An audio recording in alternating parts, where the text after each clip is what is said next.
So we're gonna go straight into it. My first tip is going to be your settings. So make sure you change your controller settings to the tactical flipped layout. With tactical flipped, you're able to press down on your R3 button, which will enable you to be able to crouch and go prone without having to take your fingers off of the controller. So this means you can drop shot, and that's gonna help you win more gunfights because enemies don't expect you to drop down to the floor. Try out tactical flipped if you haven't yet. Just go into a private match and just practice it until you get the hang of it. Trust me, it will result in a much higher winning percentage for those gunfights. The reason why we're picking flipped is because we're gonna be using our L1 and R1 to aim down sights and fire our weapon. This will help us get a much tighter shot from long distance by tap firing the R1 button from longer distances. So this will help with your accuracy, and the response is a lot more instant versus just using the triggers. And of course, you want to make sure your sensitivity is the best for you. Go into a private match, mess around with different sensitivities, play against some bots, and make sure you are set with the correct sensitivity that works for you. Another thing I want to go over with your settings is to remove the motion blur for both your weapon and the environment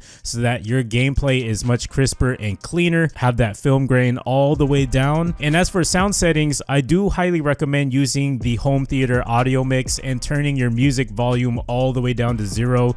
Having the home theater audio mix, I feel personally, has helped me sound whore enemies' footsteps a lot better. I highly recommend you go use some cheap Apple headphones or any kind of headphones that you can hook up to the back of your monitor. My second tip is positioning. This is the first Call of Duty that even good players are struggling with. You know, if you look on YouTube, almost every single big YouTuber has their best gameplays of them just camping really hard. Now, unfortunately, that is what we're forced to do in this game. You can't really rush as hard as we used to back in previous Call of Duties because of the map layout. The map layouts are different. This is not your typical 3-lane system. The meta has changed. You do have to take control of power positioning, and that's my tip for number 2 is positioning. Make sure that you rush to the power position in every map and hold it down. You know, put some claymores at the entrance and just be aware of every point of entry, line of sight, because there's so many that you could get shot from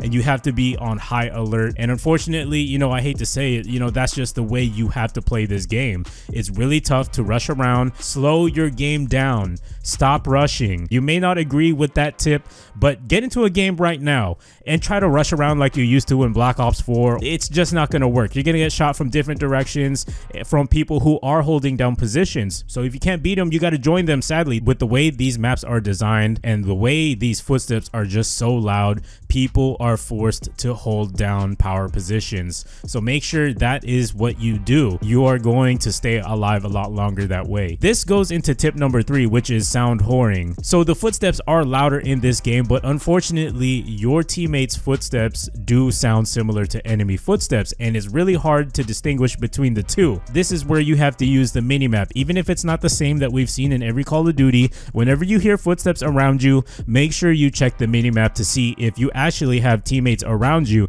And if there are no blue triangles or, you know, whatever color it is on your screen, then that it means that there's an enemy nearby, and it will generally let you know which direction to be ready for in case there is an enemy. So make sure you listen to the footsteps and utilize that minimap at the same time. So tip number 4, you know, this is kind of weird telling this advice to you guys, but don't rely too much on the minimap. If anything, only use the minimap when the UAV is up, or like I said previously, when you hear footsteps and you want to verify if it's friendly or enemy footsteps near you, that's the only time that you should actually use the minimap. You don't see red dots on your minimap when there's enemy fire. You have to use the compass at the top of your screen to identify where enemies are located. You'll see red dots pinging on there, and that information will give you a general indication of where to direct your attention to. But I have to warn you, don't blindly just run into that direction. It's just showing you where on the map it's coming from. Don't just blindly run to it like flies to a light, because there could be enemies directly around you, so you have to be really alert. So for tip number 5, this is pretty basic in every Call of Duty, but it's to pre-aim. Now this Call of Duty cannot be more emphasized for pre-aiming. You know, you literally have to pre-aim around every single corner,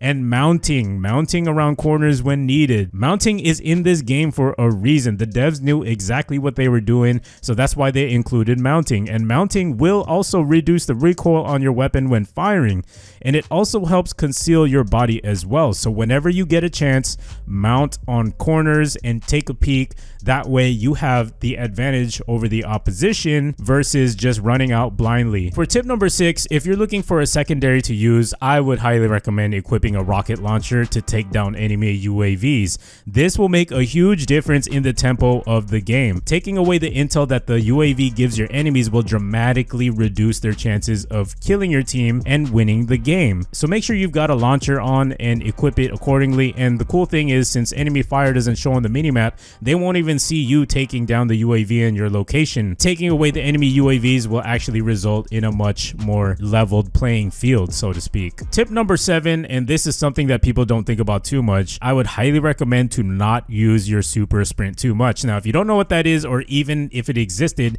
it's when you double click on that left thumbstick. What that does is it brings one gun up in the air and you'll notice your character running noticeably faster. The reason why I recommend to use it very sparingly, the moment you encounter an enemy, the time it takes to ADS coming from a super sprint takes much longer and you will lose those gunfights. So only use it in short bursts to either escape a gunfight, to flee to safety, or traverse from one section of the map to another to avoid being shot. So tip number 8, earlier I mentioned we basically have to camp in order to have a much more enjoyable experience, because if you don't, you will die often, and that's just the sad, inconvenient truth. However, once you unlock the Dead Silence field upgrade, this will make it much harder for enemies to detect your location, and this will allow for more aggressive play by helping you sneak up on them a lot easier. Also, it enhances your field of vision, giving you more visual perspective of the environment around you, and every time you get a kill,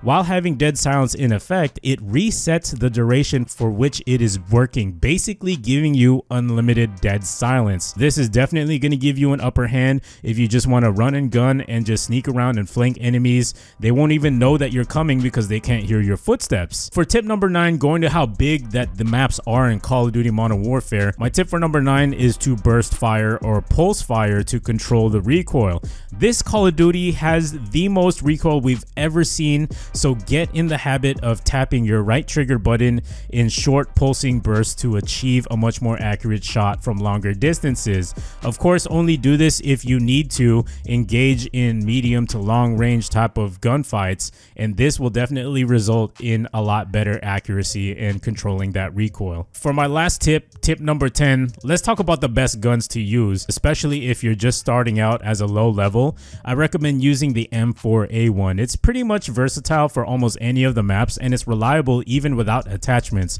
Now, I'm not going to tell you what setup to run is specifically on it, because the way the custom classes work this time around, it really is specially designed for your playstyle and comfortability. However, I will recommend to avoid attachments that make your ADS, which is your aim down sights, or your movement speed slower. Now, because of that, that's obviously going to put you at a disadvantage when you're getting around the maps, and there are attachments that do make your ADS and movement speed slower. So I encourage you guys to put on attachments that enhance your movement and ADS speed. So pay attention to the descriptions before you put them on your weapons. Speed is going to be everything, especially with how fast you die in this game. Being able to shoot your enemy first will definitely result in a much higher winning percentage for those gunfights. If you're the type who wants to move around the maps more, I highly recommend using the MP5 to start with. I did say that you do have to camp and hold down positions to do well. However, if you're the type who wants to run and gun, you definitely can. You can get some kills, hold an area down, and move around accordingly based on the flow of the game and how it's going. I would only recommend doing that with SMGs, because SMGs provide you with that mobility that you need in case you encounter surprise gunfights, and the mobility is going to be great to help you sneak around the maps, and you'll win most of your gunfights due to the mobility versus assault rifles, for example. And when you drop shot with SMGs, you have a higher chance of winning those gunfights because of the mobility that using SMGs give you. So yeah, guys, these are 10 of the biggest and best tips that I feel every person needs to know about before they start playing Modern Warfare, or if you're already playing Modern Warfare and you're struggling, I feel like these tips will definitely help you out. I hope this video helped you guys out. You know, I know we're struggling with this year's Call of Duty. Everyone's been complaining about it because we're just dying a lot, and we're finding it really hard to adjust to. So I really hope these tips help you have a much more enjoyable experience. Now, if you're interested in more tips and tricks, I will be coming out with more tutorials specifically that will help you improve. So be sure to stay tuned for that and subscribe if you're new around here. Show some support, drop a like on this video if you found it helpful. It would really mean a lot to me. And yeah, we'll see you guys in the next video, man. Peace.